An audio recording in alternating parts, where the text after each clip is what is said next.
Hello to the pessimistic, optimistic, and everyone in between. My name is Connor Philippi, and welcome back to the Minnesotan Sports Podcast. And it is almost there. I'm so excited. It is kind of a weird situation now because in late February, it was like in the 40s and 50s here. And then now it is currently the 24th of March, and it's supposed to be like 8 to 12 inches of snow by the end of tonight. And baseball is starting in Kansas City on Thursday, and then we're supposed to have our first home game of the season, I think on like the 3rd or the 4th, is it what it is? And it's just weird. It's frustrating as a Minnesotan. We're going to go through everything for the Twins going into the season, and it's been a very weird and tumultuous offseason for us, where we were told about the TV deal. We were told that we were going to scale back payroll because of that TV deal. The TV deal didn't happen, and we ended up just renewing with Bally for the season, and then we still said we weren't going to spend that money on another player, which is just classic poll ads, and there's a lot of frustration with that, and I could do a whole rant on it, but that's not going to do anybody any good right now. But, I mean, when it comes down to it, if you have the right players in your roster, if you have young guys that are going to step up, I mean, there's so many teams in the past that have had success with a roster full of kind of a payroll. You know, you saw things like the Rays the last few seasons and the Orioles. The only thing is, I haven't seen rings from those. You know, teams can have successful seasons with low payroll, but I've yet to see some serious rings being won by some of these teams. Maybe we'll leave that for another day, but still trying to go with some optimism and pessimism and kind of narrow it all down to what my predictions are for the team this year. And I just want to preface it by saying most seasons I have a specifically positive or negative take on that season. You know, last year I was very pessimistic.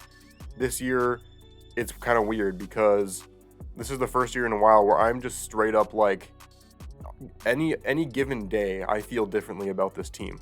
Anyway, all that aside, let's go into this kind of off-season summary here. So who we lost, let's rip off the Band-Aid right away. We lost our second best pitcher in Sonny Gray. We lost Jorge Polanco. We traded him away. It was more important to get rid of that cap hit from him, except not cap hit, but salary hit, even though we ended up not really using that money for anything anyway. And then we got rid of Emilio Pagan, who was kind of weird for us because there were parts where seeing him walk up to be the closer just automatically meant we lost, and then there were some parts later on last season where he actually played really well, and that kind of all cancels out for me personally, and he leaves. Kenta Maeda left, and then Michael A. Taylor and Donovan Solano, some of those guys that were really useful for us towards the end of the season with the injuries, they also left. The main guys that we gained, Carlos Santana is going to be kind of an interesting piece for us. I definitely could see his production, going right down the drain this season, and this being kind of his year where his age catches up to him. I also could see him start to hit more home runs. We're going to have to see, but he is a good piece to plug in and see if he pans out. Anthony DeSclafani, we'll talk about him in just a second with his injury. Justin Topa, a good reliever for us, and then Josh Staumont, who is also probably not going to play this year. Let's go into the injuries now because we'll just rip that off too. DeSclafani is most likely not going to play this year, but we're going to have to see. Who knows what could happen? He's just got one of those injuries where it looks like he might have to make it a season-ending type situation. Juan Duran has let's see if I can remember the terminology, right oblique strain is what he has, which is something that is most likely going to keep him out for a good part of April, but he should be back after that. It's just concerning because whenever you hear the word strain, I don't like that because it's not anything to warrant any kind of surgery. It's not a serious injury, but a strain is always that thing that keeps on biting at people throughout the season, especially for a guy like Duran who throws 100 miles an hour plus. It does concern me a lot considering how bad we need him if we do make the playoffs and what we're going to be able to do in the 8th and 9th innings against some of these top offenses that we're going to be going up against. And then Caleb Thielbar is also a guy that also recently went onto the IL. Let's see, what would he have again? Left hamstring strain, which hamstrings are also never good for pitchers. They said that his expected return is April and that there's going to be a little bit of a delay to see what the timeline is on him, but he's another huge piece for our bullpen. And so our bullpen is taking a huge hit in the late stages of this offseason, which would have been great if that had happened beforehand so that we could have made moves, but who knows? We probably wouldn't have made a move anyway because it's the pull ads. But, and obviously always Buxton is an injury concern. Right now, I think he left a game a couple days ago with tightness, but he came back. But that stupid back tightness stuff just continues to plague him. I mean, even with the injuries that he's had, that people are saying, that people are talking about the leg injuries and everything and saying, oh, well, he got surgery for that, so it should be good to go. People are forgetting how often he had those little ticky-tack injuries, and I don't think those are going to let up, and this offseason kind of proves that. The biggest concerns about this team, let's talk about them, and some of the biggest questions as well on this list. The biggest concern for us is we are relying heavily on young players this year. Wallner is going to have to put up big numbers. Jeffers is going to have to take that extra step. And there's so many other guys on this team, a lot of guys like Kirilloff and Miranda also, that we're going to have to find out if they have a place on this team. The way that they've been playing, it's kind of been back and forth. There are a lot of guys like that are going to have to step up. We lost Jorge Polanco. And yes, maybe Brookley will come up and fill that role, but who knows with that. And there's a lot of guys that were just getting to that point last year. And if any of those guys had been able to get up to that next level, we might have had that extra push to get past Houston. And no one expected them to be able to do that early in their career. I mean, Wallner got called up pretty soon in the season last year, or a good ways into the season, I should say, last year. And there are multiple other guys that had that same situation. And so can we rely on them to not just take that little extra step, but to take a full leap into being consistent contributors for us? And it definitely could happen, but it also couldn't. And so that's one of the bigger concerns. We talked about already, can Buxton stay healthy this year? We won't talk much more about it, but it's just those situations of like, yes, he had that big surgery to fix his knee, and his leg's going to be moving a lot better this year. But that wasn't the only issue ever. He would always have these freak incidents. He'd always dive into walls and get hurt in so many different ways. So that one surgery to fix that one issue he had does not make me feel any better about his chances of putting together a full season. Because that leg wasn't bothering him for too long, and his whole career he's been pretty much out for a good majority of the season every single year. And so that's the bigger concern with Buxton, is those little injuries are going to continue to pile up. Can he avoid those to some degree? And if we do make the playoffs, can he be healthy for the playoffs when it really matters, is going to be the concern there. The third one is, can Ober, Paddock, and Varland pick up the slack for losing Sonny Gray? And obviously Joe Ryan playing up to the standard that he was playing at the beginning of last season as opposed to last season, the end of last season, is going to be huge. Because Joe Ryan, people forget, he was actually very good in the first 2/3 of the season, and he just kind of lost it near the end, which is the most important part of the season. But even so, you have Pablo Lopez, you have Joe Ryan, and then it's just all the rest of these guys.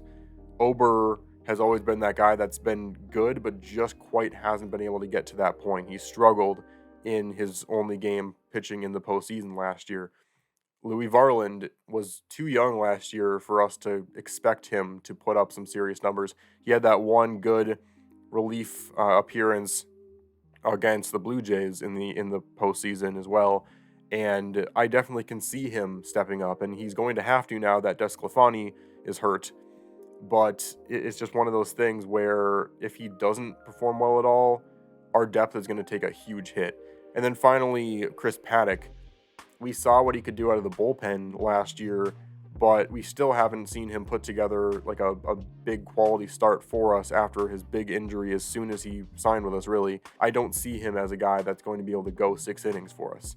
And with how much our bullpen is taking a hit right now, I just don't know how sustainable that is for us. But if Paddock can get up to that point, I mean, there are plenty of guys who are capable of picking up that slack.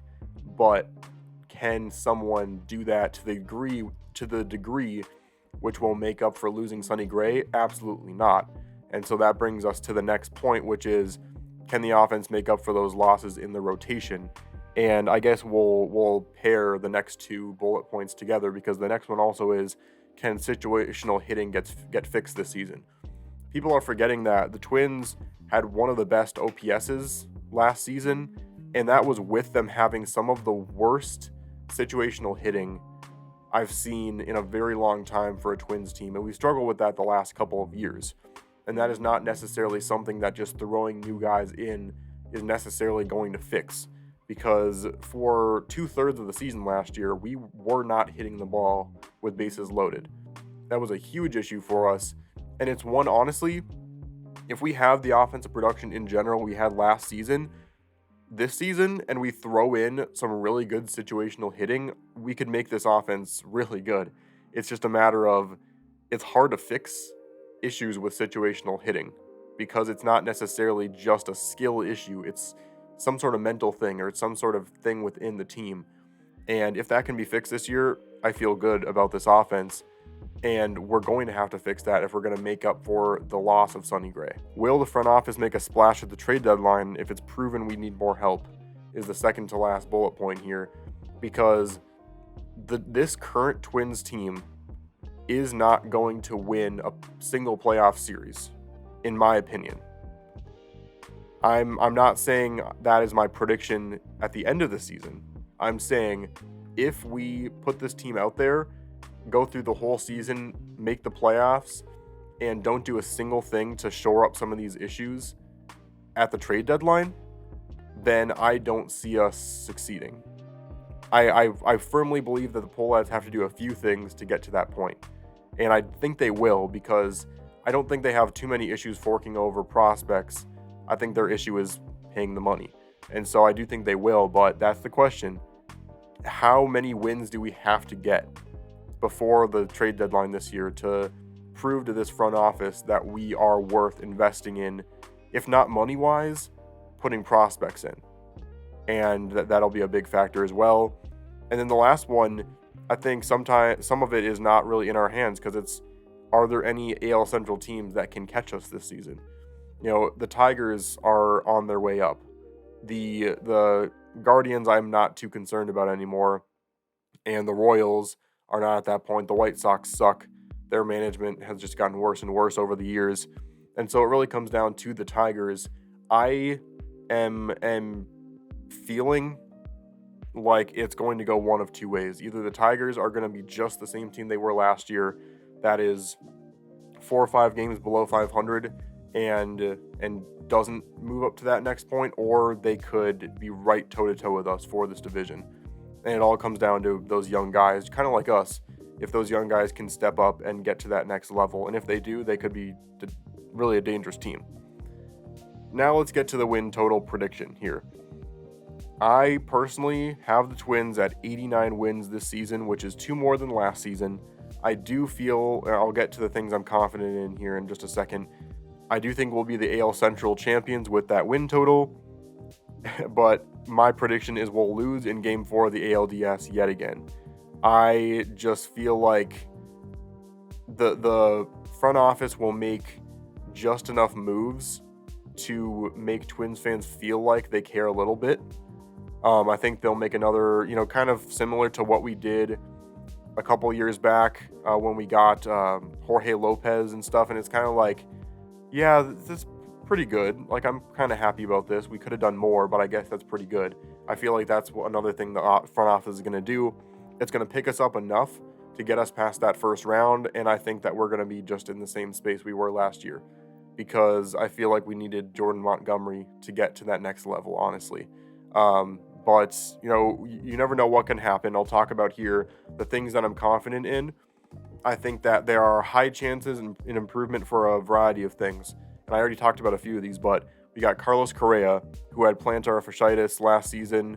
He finally, I can't remember how it works, but there's that thing that if it ruptures, it is good because that makes it better in the long run. I can't remember exactly what the terminology is for it, but the same thing happened with the tendon in Nelson Cruz's wrist a few years back. It's like you want that to burst or rupture or whatever it is, and that's how you make it better in the long run. Anyway, Correa is plantar fasciitis is better now this season. It was a big factor in driving him back last year, and it was the reason why he only performed well in the postseason, really. So I really feel like he's going to have a resurgent season this year, and that's going to create some more wins for us this year as well. Joe Ryan only struggled with those home runs for a small stretch last year, and I really think he's going to step up as well and get that under control and be a good pitcher again coming out of the gate this season. Byron Buxton, I feel like I've talked about my concerns with him and how I have little faith that he can stay in the game for a long period of time, but still, in terms of just improvement, there's no way he plays less games than last year, right? I mean, I want to believe that, but I don't know. But I just feel like in terms of the little things that can push the needle a little more in our favor, I feel like he's going to have at least a few more big moments in this season where he can provide for us. And then finally, like I said, situational hitting, consistency at every position is bound to improve, because I just don't know if it can get worse in terms of the situational hitting we had last year.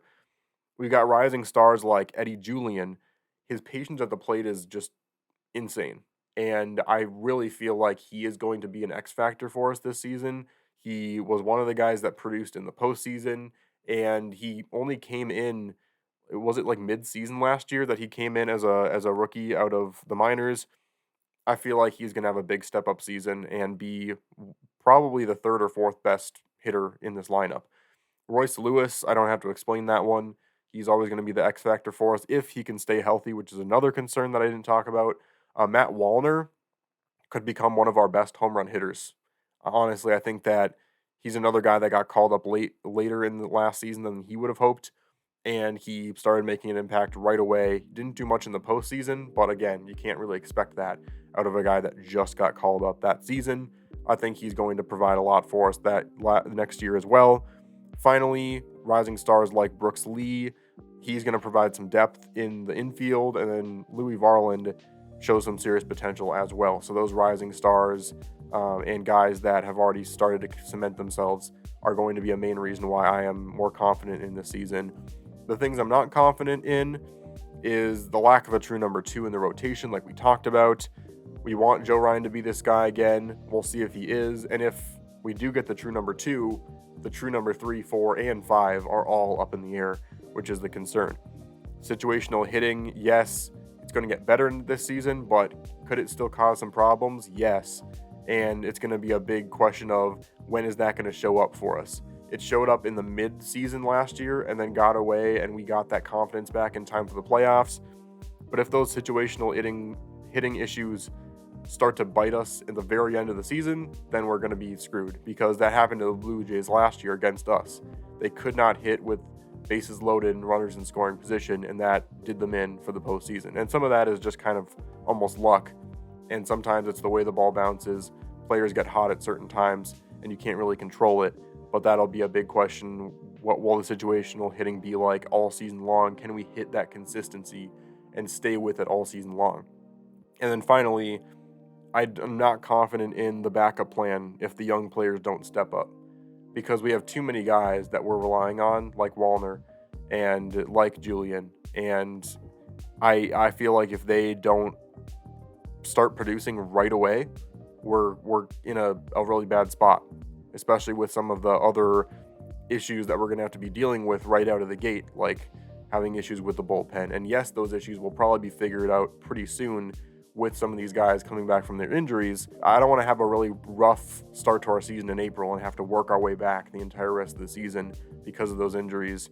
And we're putting a lot on our rookies right away, or not our rookies, but our young stars right away. So those are my concerns, what I'm confident in as well, and my predictions.